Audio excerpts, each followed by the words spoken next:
shocked. Welcome back, Crackle Addicts. The Tampa release event has come and gone. Packs have been cracked, cards have been revealed, and most importantly, the entire Rosetta set is available on Fabory. I want to give a massive thank you to Philip and the entire Fabory team. My job would be so much more difficult, if not impossible, without everything that you do. Getting high-res Rosetta images online during an event you were attending is no small feat, and I want to make sure you know that I appreciate you and that effort. As a result of the Fabory team's hard work, I'm able to bring you this very tentative, extremely untested Aurora deck tech. This is not gospel, this is not proven, and this is not refined. I don't guarantee wins, and I don't guarantee fun. If this list turns out to be trash, or we find in hindsight that I was ignoring clearly broken interactions, don't say I didn't warn you. This is what I'll be testing on Talishar and in paper while I work with other brewers to refine the list. You can subscribe to my YouTube channel or follow me on Twitter to watch my progress and my gameplay reviews. Links to those socials as well as to this deck are in the video description below. With my disclaimers said and done, let's review what I've built and why. First, let's look at what I'll be presenting in the 60, starting with equipment. Between Crown of Providence, Fiendal Spring Tunic, Grasp of the Arknight, Lightning Greaves, and Starfall, I don't think anyone would be surprised at this loadout. Balance of Justice is just much worse after the September bannings, and Face Purgatory is hard for Aurora to get value out of. I'm choosing to build towards Instance Matter synergy and only have 6 non-attack actions in the deck, Burn Up and Arc Lightning. I'd prefer not to block with these power cards, so Face Purgatory would only ever block for 2. If that's the case, the Crown effect is much more helpful. Tunic is stock standard and works well with Lightning Greaves and Starfall. I considered Aether Ironweave, which you'll find in the Maybe board, but here we return to my low non-attack action count. Dyadic Carapace is in the sideboard for disruptive and wizard matchups. Grasp of the Arknight blocks 3, synergizes with Arc Lightning, provides reach, and fits into Aurora's cost curve if I can't or choose not to make an embodiment of lightning. You'll find Shock Charmers in the sideboard for wizard matchups. Lightning Greaves isn't nearly as powerful in Aurora as it is in Auxilio, but it can provide some nice synergy with a big Arc Lightning and has the same bailout potential as Snapdragon Scalers. The point of block is very appealing, but it may be that snaps are better for race matchups. I have them in the sideboard for now, but would promote them to the 60 if I find that they're better in more matchups. Moving on to the deck itself, let's start by talking about the yellows. Channel Lightning Valley and Arc Lightning are the best cards in our deck, and both strongly influence how we will build around them. The floor of CLV is to replace itself. A second activation makes it Pot of Greed, and a third makes it Ancestral Recall. It can even get us value with a Shock or Sigil of Suffering on our opponent's turn. Arc Lightning on an average 4-card hand has a floor of 5 damage between it, Starfall, Grasp of the Arknight, and 2 Go Again attack actions. It fixes certain draws by supporting the attack actions in our deck without intrinsic Go Again, and is our only card that scales exponentially. Arc Lightning supports everything Aurora wants to be doing and at no deck building cost.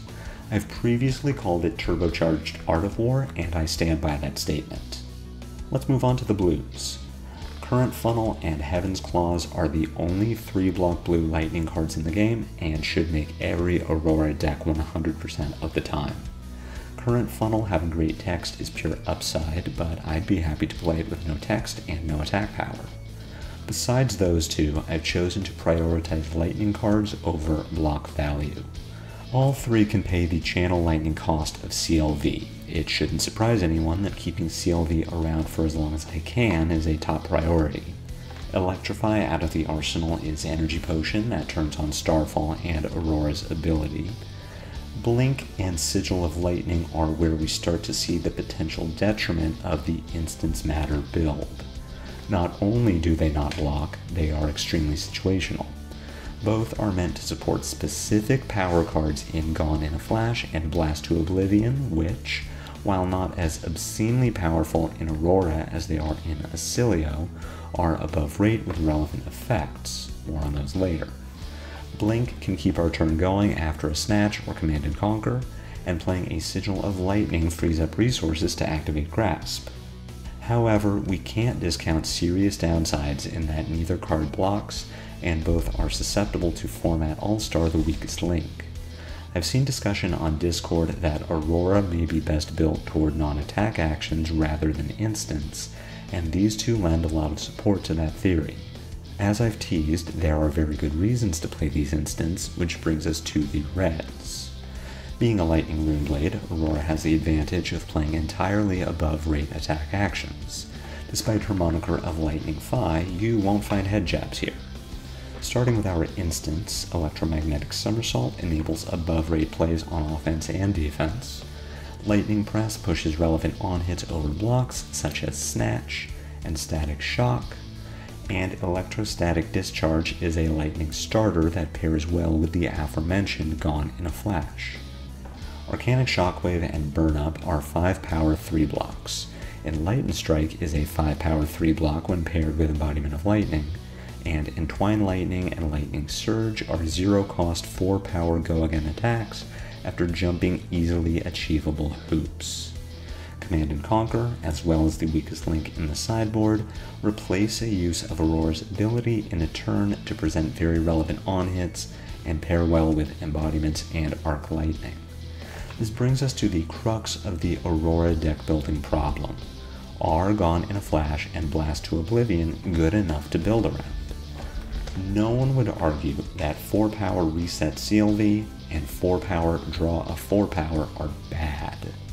The question is whether they're good enough to justify playing ESD, Link, or Sigil instead of cards with more easily achievable value. Sizzle turns on our Lightning Matters effects and affects Starfall if we're on a small hand. Succumb to Temptation is a really good card that doesn't synergize with our instants, and Eclectic Magnetism can do some really interesting things with instant speed non-attack actions. Non-attack actions happen to pair marginally better with Arc Lightning and are generally more consistent than instants. I built this deck here with the idea that instants matter will lead to more lines of play whose value is greater than the sum of their parts. If testing shows that consistency is king, then a non-attack action focused list will likely perform better. I've included the cards I test for that build in the maybe board. Quickly looking at the sideboard, we see some previously mentioned equipment and the weakest link. We also have Sigil of Suffering, which will bring in against disruption-heavy decks, and Flicker Wisp, which I expect will be key toward beating Fatigue. The card pairs excellently with Arc Lightning, but I believe may be too inconsistent to play in every matchup. Vaporize is a question mark. It feels like I should include this in the 80, but I doubt that all 3 copies are correct. How the meta settles will determine whether this is worth playing at all.